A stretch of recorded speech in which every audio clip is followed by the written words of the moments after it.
وہ شہر محبت جہاں مصطفیٰ ہے، وہیں گھر بنانے کو دل چاہتا ہے۔ جو دیکھا ہے روئے جمال رسالت، تو طاہر عمر مصطفیٰ سے یہ بولے۔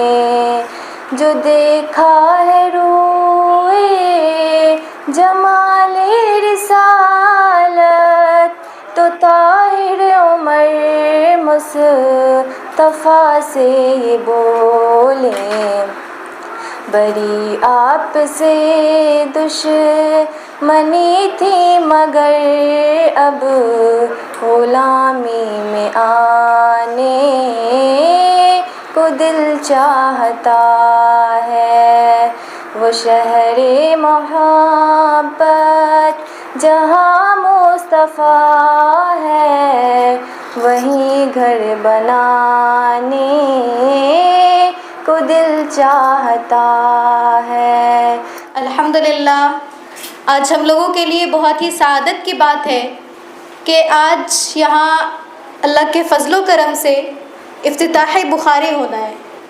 کلام پاک کے بعد احادیث کی صحیح کتابوں میں سب سے بڑی کتاب جس کا افتتاح آج ہونا ہے انشاءاللہ، تو یہ ہم لوگوں کے لیے بہت ہی ان کو صحت و عافیت کے ساتھ رکھے اور ان کے جذبے کو اللہ تعالیٰ قبول کرے کہ الحمدللہ معہد الطیبات جو 2-3 کمروں سے شروع ہوا تھا وہ ابھی 4 جگہوں پر چل رہا ہے۔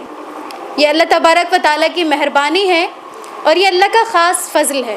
اگست 2014 میں یہ ادارہ شروع ہوا تھا، تقریباً 10-11 سال ہو گئے۔ اللہ کا فضل و کرم ہے کہ اللہ تبارک و تعالیٰ نے یہ کام حضرت مولانا مفتی آفتاب عالم غازی صاحب کے ذریعے کروایا، اور ہم لڑکیوں کے لیے بھی بہت ہی خوش نصیبی کی بات ہے چونکہ قریب میں اور خاص کر کے اس دربھنگہ شہر میں ایسا کوئی انتظام نہیں تھا جہاں پر باضابطہ لڑکیوں کو ایک سیف ماحول میں رکھا جائے اور اس کو صحیح علم دیا جائے۔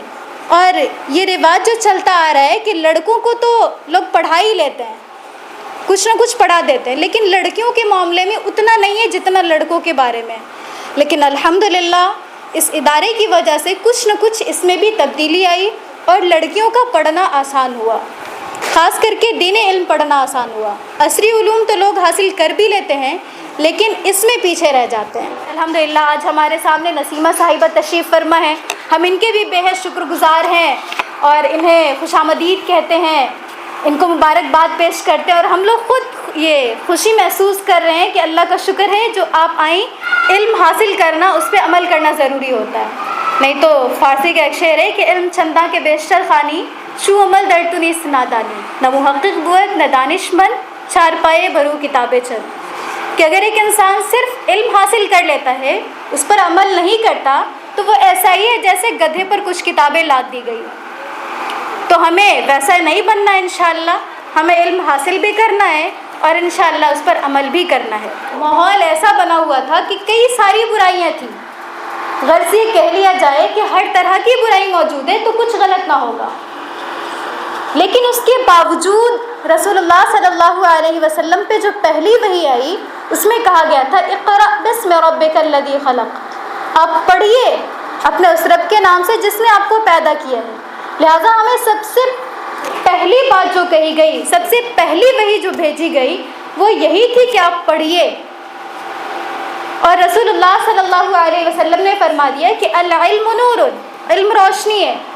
وہ انسان صحیح غلط کا فرق تبھی کرے گا جب اس کو علم ہوگا، اس لیے سب سے پہلے اقرا کی وحی آئی کہ انسان جانے گا تبھی کسی چیز سے دور ہو پائے گا، جب اس کے فائدہ کو سمجھے گا، اس کے نقصان کو سمجھے گا، تب وہ خود بخود کسی چیز کے کرنے کی طرف آمادہ ہوگا یا کسی چیز کو چھوڑنے پر تیار ہوگا۔ لہٰذا اقرا کی وحی اسی لیے آئی تھی تاکہ ہم علم حاصل کریں اور صحیح غلط کا فرق کر پائیں۔ اور اللہ تبارک و تعالیٰ نے بھی فرما دیا کہ هل يستوي الذين يعلمون والذين لا يعلمون، کہ علم والے اور جاہل برابر نہیں ہو سکتے۔ ایک لڑکی ہی اگر وہ تعلیم یافتہ ہے، اگر وہ تربیت پائی ہوئی ہے، تو ظاہر سی بات ہے کہ بچے تو ہر کے ہوتے ہیں، لیکن تربیت کا انداز الگ ہوتا ہے۔ اگر وہ تعلیم یافتہ رہے گی تو اپنے بچے کو ویسے ہی تربیت کرے گی۔ لہٰذا انسان کا تعلیم یافتہ ہونا، خاص کر لڑکیوں کا، اس میں بھی دینی تعلیم حاصل کرنا بہت ضروری ہے۔ اس لیے ہم سب کوشش کریں کہ ہم دینی تعلیم کو حاصل کریں اور مضبوطی کے ساتھ حاصل کریں۔ آج افتتاح بخاری ہونے والا ہے تو ہمارے لیے بہت ہی فضیلت کی بات ہے۔ انہوں نے ایک بات کہی تھی کہ مغتبت عن الغیبۃ حرام، کہ اللہ تبارک و تعالی ہمیں اس کی وجہ سے جہنم میں نہیں ڈالے گا۔ اس چیز پر بھروسہ ہے کہ غیبت کی وجہ سے مجھے جہنم میں نہیں ڈالا جائے گا، یعنی مغتبت عن الغیبۃ حرام۔ جب سے میں نے یہ جان لیا کہ غیبت کرنا حرام ہے، تب سے میں نے غیبت ہی نہیں کیا۔ یہ کتنی بڑی بات ہے، اگر ہم سب اپنا لیں تو بہت ہی کامیاب ہو جائیں گے۔ اللہ تبارک و تعالیٰ نے اس کی سخت وعید فرمائی ہے کہ کیا کوئی شخص ایسا ہے جو اپنے سگے مرے بھائی کا گوشت کھانا پسند کرے؟ نہیں ایسا۔ اللہ تعالیٰ نے اس مثال کے ساتھ بتایا کہ اگر کوئی غیبت کرتا ہے تو وہ ایسا ہی ہے گویا کہ اس نے اپنے سگے مرے بھائی کا گوشت کھایا۔ لیکن ایک انسان غیبت کر رہا ہوتا ہے، اسے فرق ہی نہیں پڑتا ہے کہ ہم غیبت کر رہے ہیں یا سن رہے ہیں۔ اور خاص کر معاف کیجیے گا، مردوں سے زیادہ عادت یہ عورتوں میں ہوتی ہے۔ مردوں سے زیادہ عادت باقاعدہ اس پہ اللہ تعالیٰ نے سورہ بھی نازل کیا نا، ہاں، یہ عورتوں میں ہوتی ہے۔ لہٰذا ہمیں چاہیے کہ ہماری جو عادت ہے اس کو بدلنے کی کوشش کریں۔ یہ چھوٹی چھوٹی چیزیں ہمیں بہت قرآن بڑھوا دیتی ہیں، بہت پروان چڑھا دیتی ہے۔ اللہ کہتا ہے کہ ما یلفظ من قول الا لدیہ رقیب عتید، کہ جب بھی کوئی انسان بولتا ہے تو اس پہ 2 فرشتے نگراں ہوتے ہیں، ایک جو اس کی اچھائیوں کو لکھ رہے ہوتے ہیں، دوسرے جو ان کی برائیوں کو لکھ رہے ہوتے ہیں۔ گویا ہم جو بھی کہتے ہیں ہماری ایک ایک چیز لکھی جاتی ہے، چاہے وہ ہم اچھی بات کہیں یا بری بات کہیں، ہر چیز کو نوٹ کیا جاتا ہے۔ اور بتائیے وہ لمحہ کیسا ہوگا جب ہمارے سامنے ہمارے نامہ اعمال کو کھولا جائے گا اور ہم تو بس ہماری آنکھیں پھٹی کی پھٹی رہ جائیں گی کہ میں نے کیا سب کہہ دیا۔ یا ہم لوگ کی عادت کیا ہے، مذاق بھی کرتے ہیں تو الٹے سیدھے الفاظ سے کرتے ہیں، کسی کو کچھ کہا بھی تو عجیب جیسے الفاظ سے کہتے ہیں۔ مطلب ہمارے الفاظ کیسے نکل رہے ہیں، ہم اپنی زبان کا کیسا استعمال کر رہے ہیں، ہمیں پتہ ہی نہیں ہوتا۔